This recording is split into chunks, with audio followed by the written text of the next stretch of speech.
वड़क्कम थाटंते मन्निल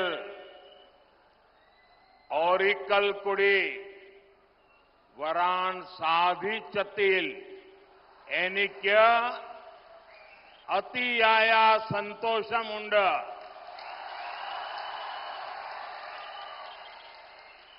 वड़क्कम Nathan Triprayar Ramaswamy मंदिर और गुरुवायूर मंदिर की इस पावन भूमि को मैं प्रणाम करता हूं। कुछ ही समय पहले मुझे त्रिपायर रामस्वामी मंदिर और गुरुवायूर मंदिर में दर्शन के लिए आने का सौभाग्य मिला था और आज मैं एक ऐसे अवसर पर आलतूर आया हूं जब चैत्र नवरात्रि का पावन पर्व चल रहा है। इस समय केरला में नए वर्ष का विशु का उत्सव मनाया जा रहा है। कुछ सप्ताह पहले ही आप सभी ने यहां धूमधाम से मणापुल्लिकावु बेला भी मनाया। लोकतंत्र के इस महापर्व के बीच त्रिशूर पुरम पर्व भी मनाया जाएगा। कुछ ही दिनों में रामनवमी का पर्व भी आने वाला है। यहां पड़ोस के त्रिशूर में स्थित त्रिपायर मंदिर को तो दक्षिण की अयोध्या कहा जाता है। इतने सारे संयोग बता रहे हैं कि ये समय कुछ खास है। ये पॉजिटिव वातावरण विकसित भारत के संकल्प को नई ऊर्जा दे रहा है। വടക്കുംനാഥന്റെയും തൃപ്രയാർ ശ്രീരാമസ്വാമി ക്ഷേത്രത്തിന്റെയും ഗുരുവായൂർ ക്ഷേത്രത്തിന്റെയും ഈ പാവനമായ ഭൂമിയെ ഞാൻ നമിക്കുന്നു. കുറച്ചു നാളുകൾക്ക് മുമ്പ് എനിക്ക് തൃപ്രയാർ ശ്രീരാമസ്വാമി ക്ഷേത്രത്തിലും ഗുരുവായൂർ ക്ഷേത്രത്തിലും ദർശനം നടത്താനുള്ള സൗഭാഗ്യം ലഭിച്ചിരുന്നു. എന്നാൽ ഇപ്പോൾ ഞാൻ ചൈത്ര നവരാത്രിയുടെ പുണ്യനാളുകളിൽ ഈ ആലത്തൂരിൽ വന്നിരിക്കുകയാണ്. ഇപ്പോൾ കേരളത്തിൽ പുതുവത്സരത്തിന്റെ വിഷുവിന്റെ ആഘോഷം നടന്നുകൊണ്ടിരിക്കുകയാണ്. കുറച്ചാഴ്ചകൾക്ക് മുമ്പാണ് നിങ്ങൾ ആവേശത്തോടെ മണപ്പുള്ളിക്കാവിലെ വേല നടത്തിയത്. ജനാധിപത്യത്തിന്റെ ഈ മഹത്തായ ഉത്സവത്തിന്റെ ഇടയിൽ തൃശൂർ പൂരവും ആഘോഷിക്കപ്പെടാൻ പോവുകയാണ്. കുറച്ചു ദിവസങ്ങൾക്ക് ശേഷം രാമനവമിയും നാം ആഘോഷിക്കും. ഇവിടെ അടുത്തുള്ള തൃപ്രയാർ ക്ഷേത്രം ദക്ഷിണ ഭാരതത്തിലെ അയോധ്യ ആയിട്ടാണ് വിശേഷിപ്പിക്കപ്പെടുന്നത്. ഇത്രയും കാര്യങ്ങൾ കാണിക്കുന്നത് ഈ കാലം പ്രത്യേകത ഉള്ളതാണ് എന്ന് നമ്മളെ മനസ്സിലാക്കാനാണ്. ഈ ശുഭകരമായ കാലം വികസിത ഭാരതത്തിനായി പ്രതിജ്ഞ എടുക്കാനുള്ളതാണ്.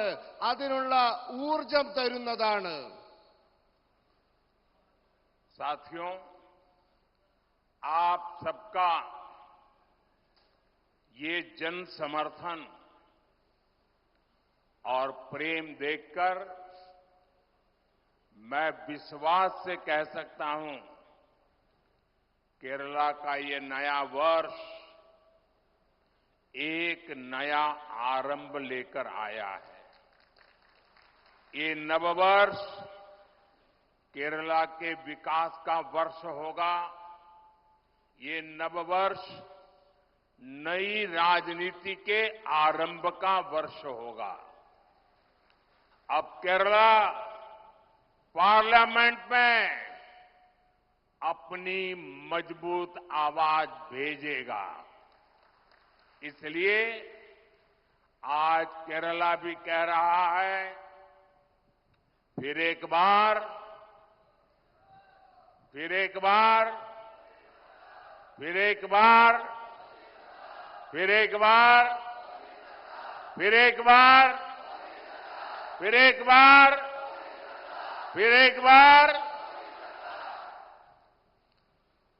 സുഹൃത്തുക്കളെ, നിങ്ങളുടെ പിന്തുണയും സ്നേഹവും കണ്ടിട്ട് ഞാൻ വിശ്വാസത്തോടെ പറയും, ഈ പുതിയ വർഷം പുതിയ തുടക്കം കൊണ്ടുവരാൻ പോവുകയാണെന്ന്. ഈ പുതിയ വർഷം കേരളത്തിന് വികസനത്തിന്റെ വർഷമായിരിക്കും. പുതിയ രാഷ്ട്രീയം തുടങ്ങുന്നതിന്റെ വർഷമായിരിക്കും.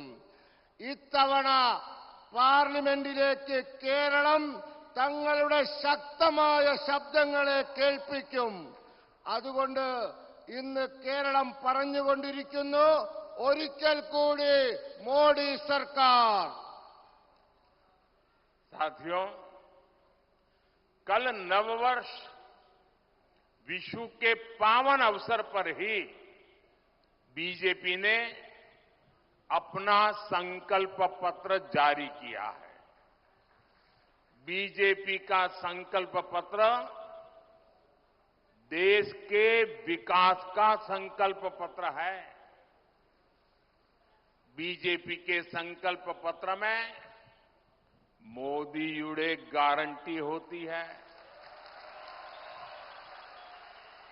आयुष्मान भारत के तहत केरला के 73 लाख से ज्यादा लाभार्थियों को आर्थिक मदद मिली है। अब बीजेपी ने घोषणा की है कि 70 ईयर से अधिक आयु के सभी सीनियर सिटीजन्स को आयुष्मान योजना के तहत फ्री मेडिकल ट्रीटमेंट मिलेगी। और यही मोदी युड़े गारंटी। मोदी युड़े गारंटी यानी पीएम आवास योजना में गरीबों के लिए 3 करोड़ नए घर बनेंगे, नए आवास बनेंगे।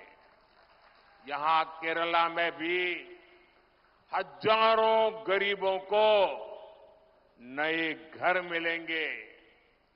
मोदी उड़े गारंटी यानी केरला के हर जन औषधि केंद्र पर लोगों को 80% डिस्काउंट पर सस्ती दवाई मिलती रहेगी। Medicine with 80% discount. मोदी उड़े गारंटी यानी हमारे युवाओं को मुद्रा योजना में अब 10 लाख की जगह 20 लाख रुपीस का सपोर्ट मिलेगा। സുഹൃത്തുക്കളെ, ഇന്നലെ വിഷുവിന്റെ പുണ്യദിനത്തിലാണ് ബിജെപി തങ്ങളുടെ പ്രകടന പത്രിക പുറത്തിറക്കിയത്. ബിജെപിയുടെ പ്രകടന പത്രിക രാജ്യത്തിന്റെ വികസനത്തിന്റെ കാര്യപരിപാടിയാണ്. ബിജെപിയുടെ പ്രകടന പത്രികയിൽ മോദിയുടെ ഗ്യാരണ്ടിയുണ്ട്.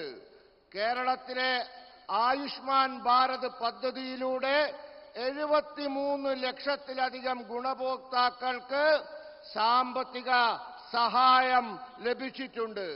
ഇപ്പോൾ ബിജെപി വാഗ്ദാനം ചെയ്തിരിക്കുന്നു, ഇനി മുതൽ 70 വയസ്സു കഴിഞ്ഞ എല്ലാ മുതിർന്ന പൗരന്മാർക്കും ആയുഷ്മാൻ ഭാരതിലൂടെ സൗജന്യ ചികിത്സ ലഭിക്കുമെന്ന്. ഇതാണ് മോദിയുടെ ഗ്യാരണ്ടി. മോദിയുടെ ഗ്യാരണ്ടി എന്ന് പറഞ്ഞാൽ പാവങ്ങൾക്ക് പ്രധാനമന്ത്രി ആവാസ് യോജന പ്രകാരം 3 കോടി വീടുകൾ നിർമ്മിക്കും. ഇതിൽ കേരളത്തിലെ പാവപ്പെട്ട ആയിരങ്ങൾക്ക് പുതിയ വീടുകൾ ലഭിക്കും. മോദിയുടെ ഗ്യാരണ്ടി എന്ന് പറഞ്ഞാൽ കേരളത്തിലെ ജന ഔഷധി കേന്ദ്രങ്ങളിൽ നിന്നും ജനങ്ങൾക്ക് 80% കിഴിവിൽ മരുന്ന് ലഭിക്കുമെന്നതാണ്. മോദിയുടെ ഗ്യാരണ്ടി എന്ന് പറഞ്ഞാൽ ആയിരക്കണക്കിന് യുവാക്കൾക്ക് ഇനി മുതൽ 10 ലക്ഷത്തിനു പകരം 20 ലക്ഷം രൂപ മുദ്രാ പദ്ധതിയിലൂടെ സാമ്പത്തിക സഹായം ലഭിക്കുമെന്നതാണ്.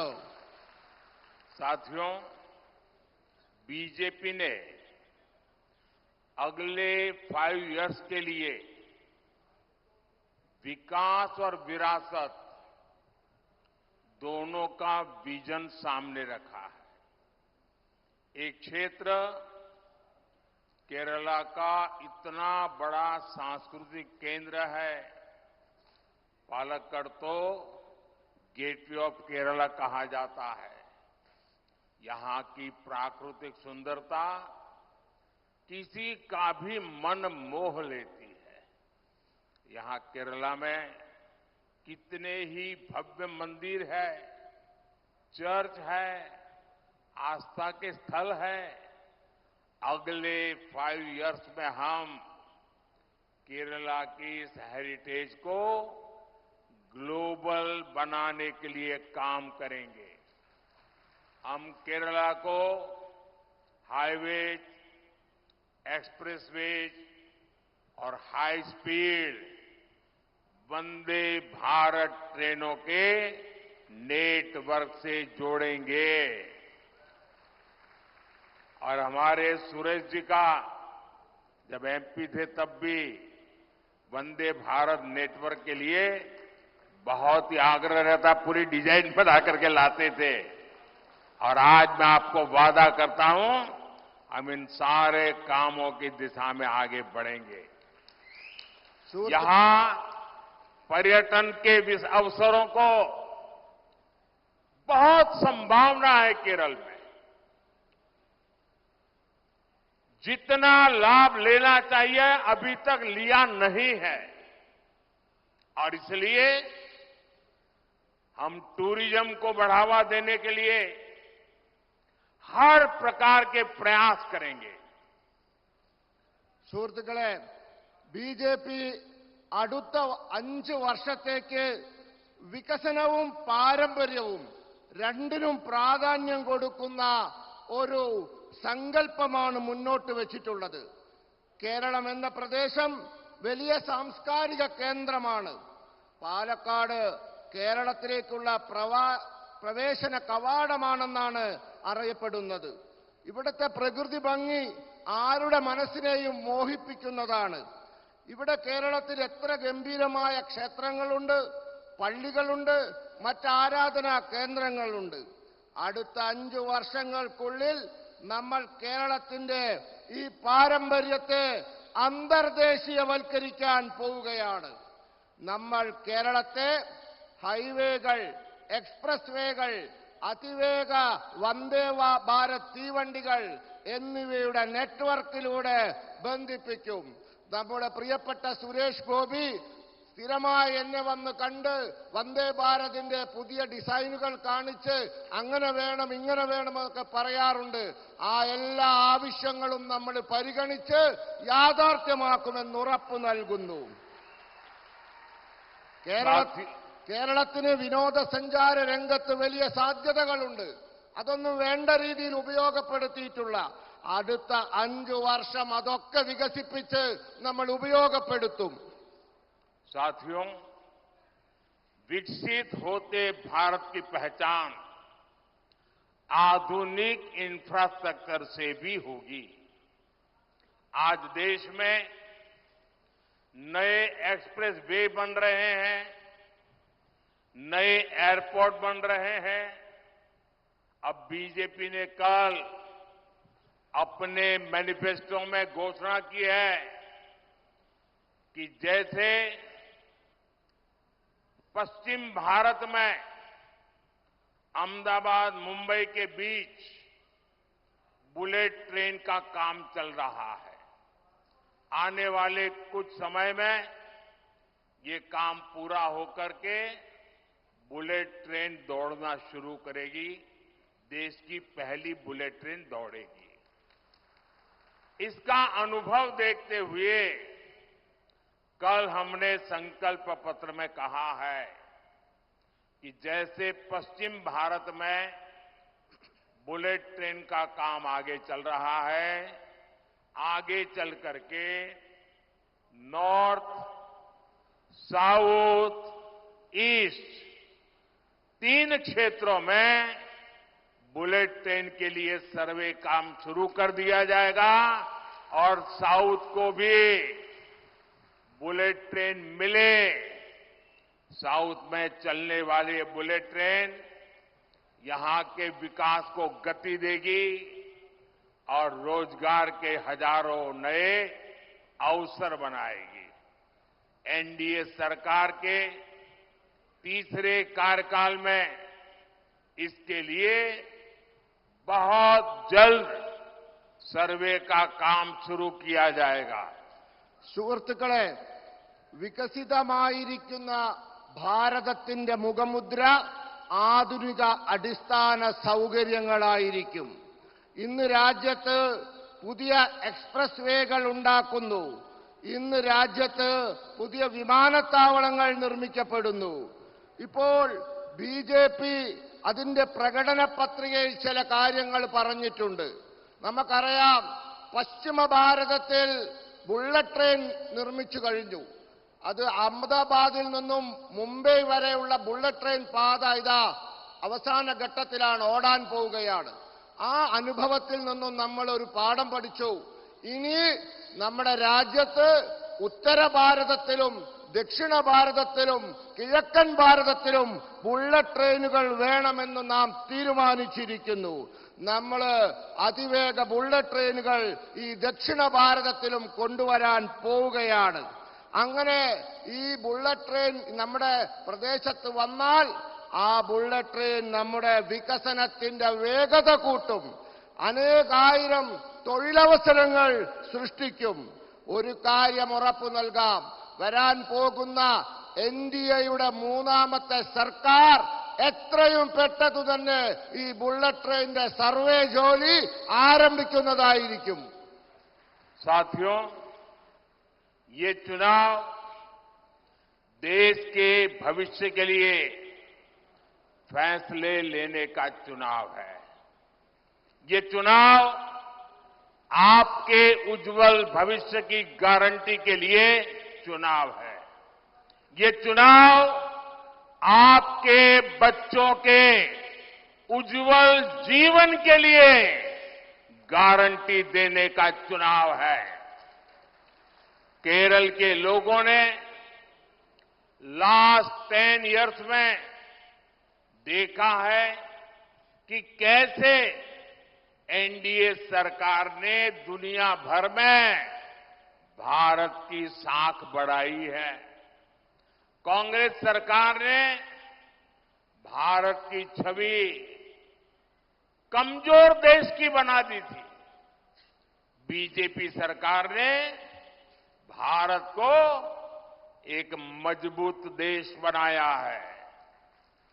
आज जब कोई भारतीय विदेश जाता है, गल्फ जाता है, तो उसे सम्मान से देखा जाता है। आज का भारत युद्ध में फंसे अपने नागरिकों को रेस्क्यू करने की ताकत रखता है। आज का भारत कोरोना जैसी महामारी में दूसरे देशों की ओर नहीं देखता। हम स्वदेशी वैक्सीन बनाते हैं, अपने देश के साथ साथ विश्व के दूसरे देशों की सहायता भी करते हैं। मैं बताना चाहता हूं, लास्ट 10 इयर्स में जो हुआ है, आपको लगता है बहुत कुछ हुआ है, पूरे देश में बदल रहा है, लेकिन मोदी क्या कहता है? मोदी तो कहता है 10 साल में इतना सारा भले हुआ, लेकिन जो हुआ है ना वो तो ट्रेलर है, ट्रेलर। अभी तो बहुत कुछ करना है। अभी तो हमें हमारे देश को, हमारे केरला को बहुत आगे लेकर जाना है। സുഹൃത്തുക്കളെ, ഈ തെരഞ്ഞെടുപ്പ് രാജ്യത്തിന്റെ ഭാവി നിശ്ചയിക്കുന്ന തെരഞ്ഞെടുപ്പാണ്. ഈ തെരഞ്ഞെടുപ്പ് നിങ്ങളുടെ ഓരോരുത്തരുടെയും ഭാവി നിശ്ചയിക്കുന്ന തെരഞ്ഞെടുപ്പാണ്. നിങ്ങളുടെ കുട്ടികളുടെ ഭാവി നിശ്ചയിക്കുന്ന തെരഞ്ഞെടുപ്പാണ്. അതിനനുസരിച്ചുള്ള തീരുമാനം നാം എടുക്കണം. കേരളത്തിലെ ജനങ്ങൾ കണ്ടതാണ് കഴിഞ്ഞ 10 വർഷത്തിനുള്ളിൽ ലോകത്ത് ഭാരതത്തിന്റെ യശസ് എത്ര ഉയർന്നു എന്നുള്ളത്. കോൺഗ്രസിന്റെ ഭരണകാലത്ത് ലോകം നമ്മളെ നോക്കിയത് ഒരു ദുർബല രാജ്യമായിട്ടായിരുന്നു. എന്നാൽ ഇന്ന് നമ്മളെ ലോകം നോക്കിക്കാണുന്നത് കരുത്തുറ്റ ഒരു രാജ്യമായിട്ടാണ്. ഇന്ന് ആരെങ്കിലും വിദേശത്ത് പോയാൽ, ഗൾഫിൽ പോയാൽ അവർക്ക് അറിയാം അവരെ രാജ്യത്തിന് കിട്ടുന്ന ബഹുമാനം അവർക്കും കിട്ടുന്നു. അവരെ എത്ര ബഹുമാനത്തോടാണ് നോക്കിക്കാണുന്നത് എന്ന്. ഇന്ന് ഭാരതം യുദ്ധരംഗത്ത് പെട്ടുപോയ നമ്മുടെ പൗരന്മാരെ തിരിച്ചു കൊണ്ടുവരാൻ, രക്ഷിച്ചു കൊണ്ടുവരാനുള്ള ശക്തിയുള്ള രാജ്യമായി മാറിയിരിക്കുന്നു. ഇന്ന് ഭാരതം കൊറോണ പോലുള്ള മഹാമാരികളുടെ കാലത്ത് സഹായത്തിനായി മറ്റു രാജ്യങ്ങളെ ആശ്രയിക്കുന്നില്ല. ഇന്ന് നാം തദ്ദേശീയമായി വാക്സിൻ ഉണ്ടാക്കുന്നു. നമ്മുടെ ആവശ്യങ്ങൾ പൂർത്തീകരിക്കുന്നതോടൊപ്പം മറ്റു രാജ്യങ്ങളെ സഹായിക്കുകയും ചെയ്യുന്നു. ഞാൻ പറയാൻ ആഗ്രഹിക്കുന്നു, കഴിഞ്ഞ 10 വർഷം കണ്ടത് നിങ്ങൾ വിചാരിക്കും വലിയ കാര്യങ്ങളൊക്കെ നടന്നു, എല്ലാം തീർന്നു എന്ന്. എന്നാൽ അങ്ങനെയൊന്നുമല്ല. കഴിഞ്ഞ 10 വർഷം കണ്ടത് കേവലം സിനിമയുടെ ട്രെയിലർ മാത്രമാണ്. ഇനിയാണ് കാണാനിരിക്കുന്നത്. നമുക്ക് വളരെ കാര്യങ്ങൾ ചെയ്യാനുണ്ട്. നമുക്ക് രാജ്യത്തെ വളരെ ദൂരം കൊണ്ടുപോകാനുണ്ട്.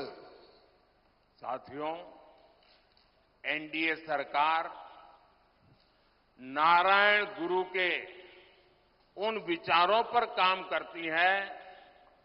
हमारी प्राथमिकता है गरीब कल्याण और लोक कल्याण।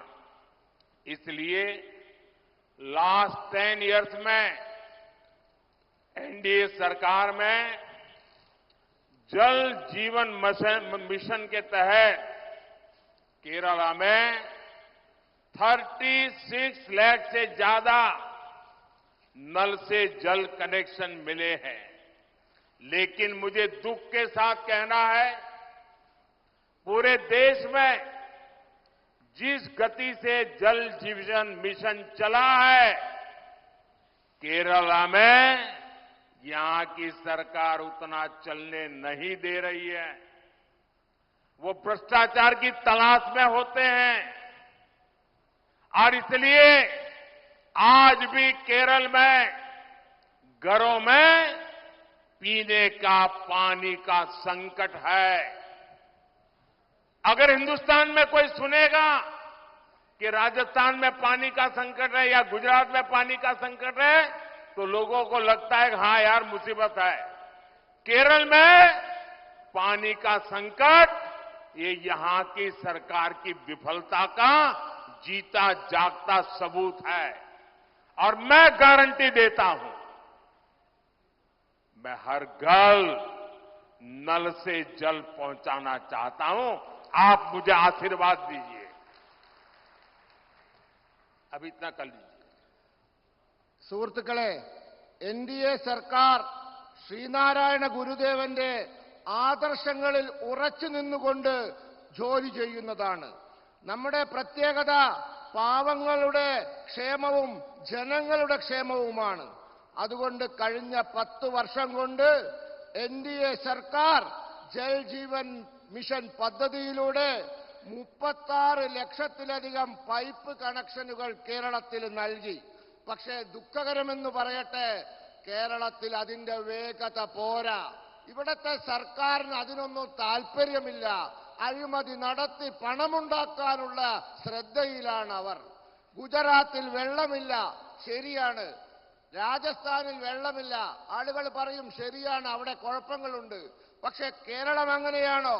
കേരളത്തില് ജലം ലഭിക്കുന്ന സംസ്ഥാനത്ത് പോലും എല്ലാ വീട്ടിലും വേണ്ട സ്പീഡിൽ, വേഗതയിൽ കേന്ദ്രം കൊടുക്കുന്ന പൈസക്കനുസരിച്ച് വെള്ളം എത്തിക്കുന്നില്ല. എന്നാൽ ഞാൻ നിങ്ങൾക്ക് ഉറപ്പ് നൽകുന്നു, നിങ്ങൾ എന്നെ അനുഗ്രഹിച്ചാൽ ഞാൻ ഇവിടത്തെ ഓരോ വീട്ടിലും പൈപ്പിൽ വെള്ളം എത്തിക്കുമെന്ന് ഇതാ വാഗ്ദാനം നൽകുന്നു.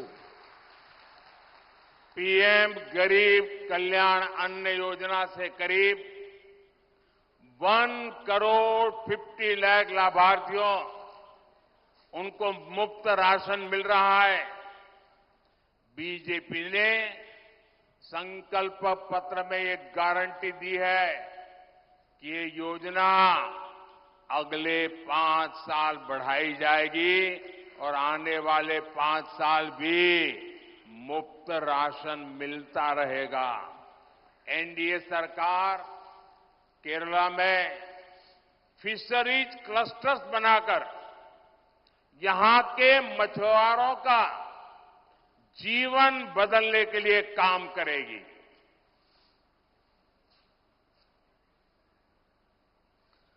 സുഹൃത്തുക്കളെ, ഗരീബ് കല്യാൺ അന്ന യോജന പദ്ധതിയിലൂടെ കേരളത്തിൽ 1,50,00,000 ഗുണഭോക്താക്കൾക്ക് സൗജന്യ റേഷൻ കൊടുത്തുകൊണ്ടിരിക്കുന്നു. ബിജെപിയുടെ പ്രകടന പത്രികയിൽ ഗ്യാരണ്ടി നൽകിയിരിക്കുന്നു, ഈ പദ്ധതി അടുത്ത 5 വർഷം കൂടി നീട്ടും എന്ന് വെച്ചാൽ ഈ ആളുകൾക്ക് ഈ 5 വർഷം കൂടി സൗജന്യ റേഷൻ ലഭിക്കും. എൻഡിഎ സർക്കാർ കേരളത്തില് മത്സ്യപ്രവർത്തകരുടെ കൂട്ടായ്മയുണ്ടാക്കി, ഫിഷറീസ് ക്ലസ്റ്ററുകൾ ഉണ്ടാക്കി ഇവിടത്തെ മത്സ്യപ്രവർത്തകരുടെ ജീവിതം മാറ്റിമറിക്കാനുള്ള ജോലി ചെയ്തുകൊണ്ടിരിക്കുകയാണ്. साथियों, आज बीजेपी के शासन में देश तेजी से आगे बढ़ रहा है, लेकिन एलडीएफ, यूडीएफ केरला को पीछे धकेल रहे हैं। एनडीए सरकार केरला और इस क्षेत्र के विकास के लिए जो प्रयास कर रही है, राज्य सरकार उसमें भी बाधा डाल रही है। ये लोग नेशनल हाईवेज के प्रोजेक्ट भी रोकना चाहते हैं, क्योंकि लेफ्ट सरकारों का एक ही कैरेक्टर है। लेफ्ट वालों का एक ही कैरेक्टर है, चाहे वो त्रिपुरा में हो तो भी ऐसा ही करते थे, बंगाल में थे तब भी ऐसा ही करते थे, और केरल में भी जब मौका मिलता है ऐसा ही करते हैं। लेफ्ट वालों का कैरेक्टर क्या है? Nothing left and nothing right, यानी जहां लेफ्ट का शासन होता है वहां कुछ भी बाकी नहीं रहता और कुछ भी सही नहीं होता। इन्होंने बंगाल को बदहाल बनाया, ये लोग त्रिपुरा में भी ताश दिलाए थे, वही काम ये केरला में भी कर रहे हैं। സുഹൃത്തുക്കളെ, ഇന്ന് ബിജെപിയുടെ ഭരണത്തിൽ രാജ്യം വേഗത്തിൽ മുന്നോട്ട് കുതിക്കുകയാണ്. എന്നാൽ എൽഡിഎഫും യുഡിഎഫും കേരളത്തെ പിന്നോട്ട് വലിക്കുകയാണ്. എൻഡിഎ സർക്കാർ കേരളത്തിന്റെയും ഈ പ്രദേശത്തിന്റെ വികസനത്തിന്റെയും പ്രവർത്തനത്തിനായി പ്രവർത്തിക്കുകയാണ്. സംസ്ഥാന സർക്കാർ ആവട്ടെ ആ പ്രയാസങ്ങൾക്കെല്ലാം തടസ്സം സൃഷ്ടിക്കുകയാണ്. ഈ ആളുകൾ ദേശീയ ഹൈവേ നിർമ്മാണ പദ്ധതി പോലും തടസ്സപ്പെടുത്തുകയാണ്. ഇതിനൊരു കാരണമുണ്ട്. ഇത് ഇടതിന്റെ സ്വഭാവമാണ്. ഇതാണ് അവരുടെ സ്വഭാവം. അത് ബംഗാളിലും അങ്ങനെയായിരുന്നു, ത്രിപുരയിലും അങ്ങനെയായിരുന്നു, ഇപ്പൊ കേരളത്തിലും അങ്ങനെയാണ്. എന്താണ് ഇടതിന്റെ സ്വഭാവം? എവിടെയെങ്കിലും ഇടത് ഭരിച്ചാൽ ഇടത്തും ഒന്നും ഉണ്ടാവില്ല, വലത്തും ഒന്നും ഉണ്ടാവില്ല, ഒന്നും ബാക്കിയുണ്ടാവില്ല, ഒന്നും ശരിയാവുകയുമില്ല. അവർ ഭരിച്ച് ബംഗാളിനെ നശിപ്പിച്ചു. അവർ ത്രിപുരയിലും നാശം കൊണ്ടുവന്നു. ഇപ്പോൾ ആ പണി അവർ കേരളത്തിലെടുക്കുകയാണ്. साथियों, आज केरला जैसे शांति प्रिय राज्य में हिंसा अराजकता आम हो गई है।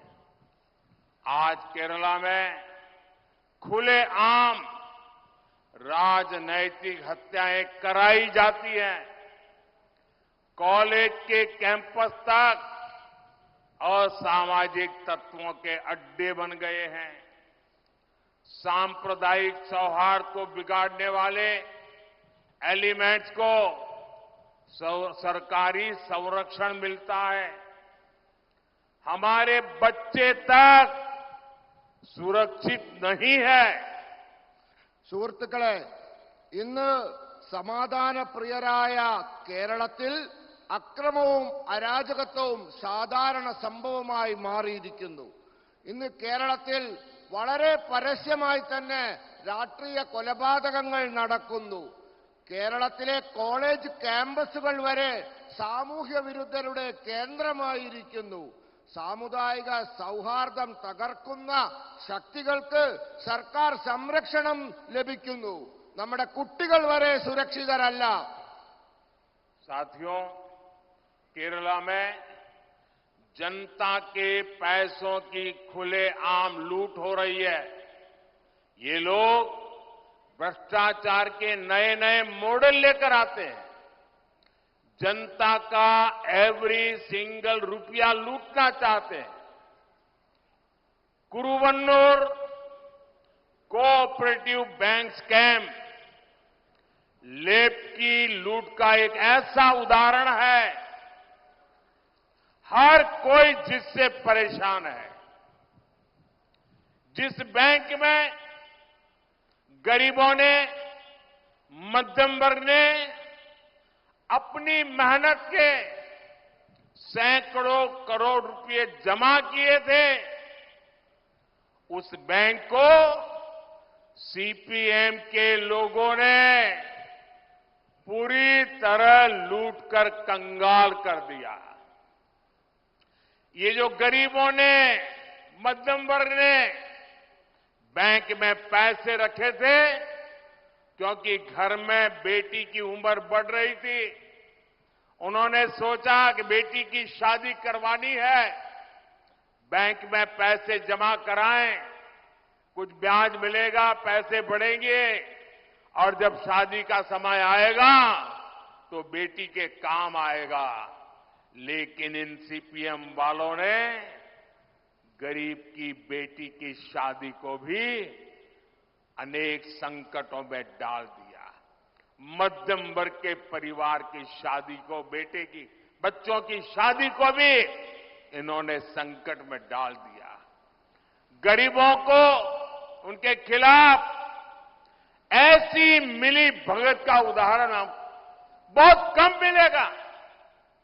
इस स्कैम की वजह से हजारों परिवारों का जीवन दांव पर लग गया है। സുഹൃത്തുക്കളെ, കേരളത്തിലെ ജനങ്ങളുടെ പണം പരസ്യമായി കൊള്ളയടിക്കപ്പെടുകയാണ്. ഇവർ അഴിമതിയുടെ പുതിയ പുതിയ മാതൃകകൾ കൊണ്ടുവരികയാണ്. ജനങ്ങളുടെ ഓരോ പൈസയും കൊള്ള ചെയ്യാൻ ഇവർ ആഗ്രഹിക്കുന്നു. കരുവണ്ണൂർ സഹകരണ ബാങ്ക് അഴിമതി ഇടതിന്റെ കൊള്ളയുടെ ഇത്തരത്തിലുള്ള ഒരു ഉദാഹരണമാണ്. എല്ലാവരും ഇതിൽ അസന്തുഷ്ടരാണ്. ഏത് ബാങ്കിലാണോ പാവപ്പെട്ട ആൾക്കാർ, മധ്യവർഗത്തിൽപ്പെട്ട ആൾക്കാർ അവർ അധ്വാനിച്ചുണ്ടാക്കിയ കോടാനുകോടി രൂപകൾ നിക്ഷേപിച്ചത്, ആ ബാങ്ക് സിപിഎമ്മിന്റെ ആളുകൾ കൊള്ള ചെയ്ത് കാലിയാക്കി. പെൺകുട്ടിയുടെ വിവാഹത്തിന് വേണ്ടി നിക്ഷേപിച്ച പൈസ പാവപ്പെട്ട ആൾക്കാർ, മധ്യമവർഗത്തിലെ ആൾക്കാർ, ബാങ്കിൽ പൈസ ഇട്ടാൽ പലിശയും കിട്ടും, പെൺകുട്ടിക്കോട് വിവാഹം വന്നാൽ അത് എടുക്കുകയും ചെയ്യാമെന്ന് വിശ്വസിച്ചവർ, അവരെ പെൺകുട്ടികളുടെ വിവാഹം വരെ മുടക്കുന്ന പണി ഇവർ എടുത്തിരിക്കുകയാണ്. ഇത്തരത്തിലുള്ള സംഘടിത കൊള്ളകൾ കാണാൻ വളരെ വിരളമാണ്. ഈ അഴിമതി കാരണം ആയിരക്കണക്കിന് കുടുംബങ്ങളുടെ ജീവിതം ഇന്ന് കുഴപ്പത്തിലായിരിക്കുകയാണ്. अभी मुझे हमारे उम्मीदवार बहन डॉक्टर सरासू बता रही थी, कुछ दिन पहले मेरे साथ टेलीफोन पर उन्होंने इस समस्या का जिक्र किया था। अब वो कह रही है कि उनको इतने टेलीफोन आते हैं और लोग टेलीफोन पर रोते हैं कि कितनी मेहनत के पैसे उनके चले गए, कौन ये पैसे वापस लाएगा, हर कोई शिकायत कर रहा है। जी भैया. സുഹൃത്തുക്കളെ, ഇവിടെ ഈ പണവുമായി ബന്ധപ്പെട്ട് നമ്മുടെ പ്രിയങ്കരിയായ സ്ഥാനാർത്ഥി സഹോദരി ശ്രീമതി സരസു എന്നെ വിളിച്ചിരുന്നു. അവർക്ക് പലരും അവരെ ഫോൺ ചെയ്യുന്നു. അവർ പൊട്ടിക്കരയുകയാണ് ഫോണിലൂടെ. ഞങ്ങളുടെ പൈസ പോയി, ഈ പൈസ എങ്ങനെ തിരിച്ചു കിട്ടുമെന്നൊക്കെ ആലോചിച്ച് അവർ കരഞ്ഞുകൊണ്ട് ഇവരോട് ഫോൺ ചെയ്ത് സംസാരിക്കുന്നതായി അവർ എന്നോട് പറഞ്ഞു. साथियों, यहां सीपीएम के मुख्यमंत्री 3 साल से लगातार झूठ बोल रहे हैं कि इस कोऑपरेटिव स्कैम के पीड़ितों को उनका पैसा वापस मिलेगा। ये भी झूठ बोलते हैं कि दोषियों पर कार्रवाई होगी। ये आपका सेवक मोदी है जिसने इस केस की जांच करवाई। अब तक स्कैम करने वालों की करीब 90 करोड़ रुपए की संपत्ति भारत सरकार के ईडी ने अटैच कर ली है। मैं इस बारे में कानूनी सलाह ले रहा हूं कि कैसे जिनके पैसे डूब गए हैं ऐसे गरीबों को उनका पैसा वापस कैसे करूं, ये 90 करोड़ रुपया उनको कैसे बांट दो। बीजेपी सरकार पहले भी देश में 17,000 करोड़ रुपए ऐसे स्कैम पीड़ितों को वापस दिलवा चुकी है। इसलिए मैं इस कोऑपरेटिव स्कैम के पीड़ितों को भरोसा देता हूं कि उनका पैसा वापस दिलाने में भाजपा और मेरी सरकार कोई कसर बाकी नहीं छोड़ी जाएगी। സുഹൃത്തുക്കളെ, ഇവിടെ സിപിഎമ്മിന്റെ മുഖ്യമന്ത്രി 3 വർഷമായി നുണ പറഞ്ഞുകൊണ്ടിരിക്കുകയാണ്. ഈ സഹകരണ കൊള്ളയിൽ പണം നഷ്ടപ്പെട്ടവർക്ക് അവരുടെ പണം തിരിച്ചു നൽകുമെന്നും കുറ്റക്കാർക്കെതിരെ നടപടിയുണ്ടാവുമെന്നുമൊക്കെയാണ് നുണ പറയുന്നത്. എന്നാൽ നിങ്ങളുടെ സേവകനായ മോദിയാണ് ഈ കേസിൽ അന്വേഷണം നടത്തിയത്. ഇതുവരെ ഈ കേസിൽ ഏതാണ്ട് 90 കോടി രൂപയിലധികം സമ്പത്ത് ഭാരത സർക്കാരിന്റെ ഇഡി കണ്ടുകെട്ടിയിരിക്കുകയാണ്. ഞാൻ ഇപ്പോഴും നിയമജ്ഞരുമായി ചർച്ച ചെയ്തുകൊണ്ടിരിക്കുകയാണ്. പാവങ്ങളുടെ പണം എങ്ങനെ തിരിച്ചു കൊടുക്കാം, ഈ പിടിച്ചെടുത്ത 90 കോടി രൂപ അവർക്ക് എങ്ങനെ കൊടുക്കാമെന്ന് ഞാൻ ചർച്ച ചെയ്തുകൊണ്ടിരിക്കുകയാണ്. ഭാരത സർക്കാർ കഴിഞ്ഞ കാലങ്ങളിൽ 17,000 കോടി രൂപ ഇത്തരത്തിൽ അഴിമതിയാൽ വഞ്ചിക്കപ്പെട്ടവരുടേത് പിടിച്ചെടുത്ത് തിരിച്ചു കൊടുത്തിട്ടുണ്ട്. അതുകൊണ്ട് ഈ കരുവണ്ണൂർ സഹകരണ കൊള്ളയിൽ വഞ്ചിതരായവർക്ക് ഞാൻ ഉറപ്പ് നൽകുന്നു, നിങ്ങളുടെ പണം തിരിച്ചു തരാൻ സാധ്യമായതെല്ലാം മോദി സർക്കാർ, ബിജെപി സർക്കാർ ചെയ്യും. അതിനുവേണ്ടി ഏത് തറ്റം വരെയും ഞങ്ങൾ പോകും. साथियों, कांग्रेस के एक बड़े नेता जिनको यूपी में अपनी खानदानी सीट पर इज्जत बचाना मुश्किल हो गया है और उन्होंने केरला में अपना नया ठिकाना बना लिया है। चुनाव जीतने के लिए यहां कांग्रेस ने उस संगठन के पॉलिटिकल विंग से बैकडोर समझौता किया है जिसको देश में देश विरोधी प्रवृत्ति के लिए बैन किया गया है। लेकिन क्या आपने कभी सुना है कांग्रेस के इन नेताओं के मुंह से कभी भी कोऑपरेटिव बैंक के स्कैम के लिए कैसे पैसे लूटे हैं एक शब्द बोलते हैं क्या? कांग्रेस के ये युवराज केरला के लोगों से वोट तो मांगेंगे, लेकिन आपके हक में, आपके मुद्दों पर एक शब्द भी नहीं बोलेंगे। സുഹൃത്തുക്കളെ, കോൺഗ്രസിന്റെ ഒരു വലിയ നേതാവ് അയാൾക്ക് യുപിയിലെ സ്വന്തം കുടുംബത്തിന്റെ സീറ്റിൽ അഭിമാനം സംരക്ഷിക്കാൻ ബുദ്ധിമുട്ടാണെന്ന് മനസ്സിലായപ്പോൾ കേരളത്തെ പുതിയ കേന്ദ്രമാക്കിയിട്ടുണ്ട്. മാത്രവുമല്ല, തെരഞ്ഞെടുപ്പിൽ ജയിക്കാൻ വേണ്ടി അവർ രാഷ്ട്രീയ സഖ്യമുണ്ടാക്കിയിരിക്കുന്നത് രാജ്യത്ത് നിരോധിക്കപ്പെട്ട സംഘടനകളുമായിട്ടാണ്. എന്നാൽ ആ നേതാവ് സഹകരണ കൊള്ളയെപ്പറ്റി എന്തെങ്കിലും ഒരു അക്ഷരം പറഞ്ഞതായി നിങ്ങൾ കേട്ടിട്ടുണ്ടോ? കോൺഗ്രസിന്റെ യുവ നേതാവ് കേരളത്തിലെ ജനങ്ങളോട് വോട്ട് ചോദിക്കും, പക്ഷെ നിങ്ങളുടെ അവകാശങ്ങൾക്കായി, നിങ്ങളുടെ പ്രശ്നങ്ങൾക്കായി അതിനെ സംബന്ധിച്ച് ഒരക്ഷരം പറയില്ല. केरला के लोगों को एलडीएफ, यूडीएफ दोनों से सावधान रहना है। केरला में भले ही कांग्रेस पार्टी लेफ्ट के लोगों को आतंकवादी कहती है, लेकिन दिल्ली में ये लोग एक साथ बैठकर चुनावी गठजोड़ करते हैं, एक ही थाली में खाते हैं। यहां केरला से बाहर निकलते ही पड़ोस में तमिलनाडु में ही दोनों पार्टियां एक साथ मिलकर चुनाव लड़ रही है।